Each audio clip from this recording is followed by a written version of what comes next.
Hey HubSpotters, did you know you can set up conditional property logic so that your users only see the information relevant to them? I'm going to show you how to set it up in today's HubSpot hack.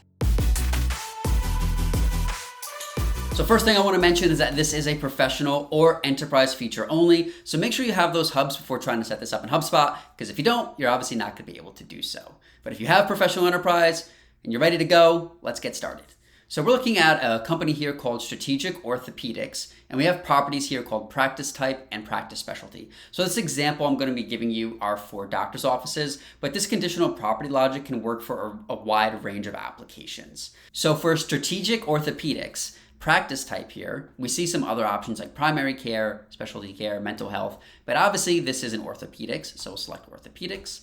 And then for practice specialty, we still see the options for primary care, mental health as well. Even though we don't need those options, we know it's orthopedics, we have to scroll all the way down past these options to get to sports medicine, joint replacement, hip and knee replacement, etc.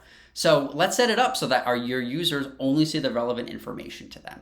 So first thing we want to do is click out of here and go up to the gear icon to get to your settings and click to manage company property. So mine's on a company level. The one you're setting up might be on a deal level, might be on a contact level, whatever object you're doing it on. So you want to search for our properties. Obviously you want to make sure that you've already created them inside of HubSpot for you to set this up. And then we want to click into what I call the drill down property, whatever that secondary one is. So that would be practice specialty for us, and then click to edit that property. And on the left-hand side, you'll see conditional options. So the controlling property that we want to do is the one that's going to decide which options we choose from our dropdown. So we want to go to practice type, and then we can change from all available options to show only specific options based on the selection. So if a practice type is primary care, then we only want to see options for family medicine, internal, geriatrics, and pediatrics. If we have specialty care, then we only want to see cardiology, dermatology, neurology. For mental health, we only want to see family counseling, psychiatry, psychology, substance abuse. And then for orthopedics, we're only going to want to see sports medicine, joint replacement, hip and knee replacement, spine surgery, hand surgery.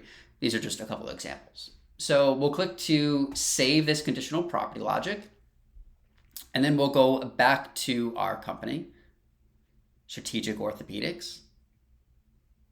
And now we'll see that this looks a little bit differently. So if we go to practice type, we go down to orthopedics. Instead of seeing all of those other options, now we only see the relevant ones to us, saving your users lots of valuable time. So we can still choose multiple options here if they specialize in multiple things. And then we'll just demonstrate some of the other options. Say this isn't an orthopedic, this actually is a mental health. If we include mental health in the practice specialty, well, family counseling, psychiatry, psychology, substance abuse, and things like that. So you can see how this is a really useful feature, saves your users lots of time in terms of data entry. I hope you enjoyed this video. If you want all the latest and greatest HubSpot hacks, make sure you subscribe to get notifications every time we post. Thanks for watching, and happy HubSpotting.